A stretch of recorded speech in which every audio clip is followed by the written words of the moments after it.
રખડતા શ્વાન મુદ્દે સુપ્રીમ કોર્ટનો ચુકાદો. સુપ્રીમ કોર્ટે યથાવત રાખ્યો પોતાનો જૂનો ચુકાદો.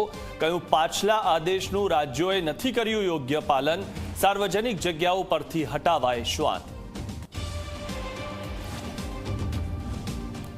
વન નેશન વન ઇલેક્શન મુદ્દે ગાંધીનગરમાં મહત્વની બેઠક. આજથી 3 દિવસ ગિફ્ટ સિટીમાં સંયુક્ત સંસદીય સમિતિની બેઠક. બેઠકમાં લોકસભાના 27, રાજ્યસભાના 12 સાંસદો સામેલ થશે.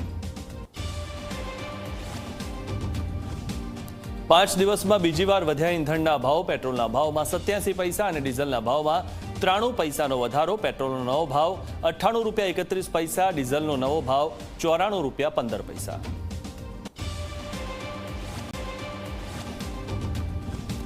સુરતમાં ભેળસેળિયા તત્વોનો પર્દાફાશ. હિંગળાજ ભાગ્યલક્ષ્મી ડેરીમાંથી લેવાયેલા પનીર ચીઝના સેમ્પલ ફેલ. તો ટોર્નિટો, પીઝા, ઓરેન્જ ઇન્ટરનેશનલના નમૂના પણ સબસ્ટાન્ડર્ડ જાહેર.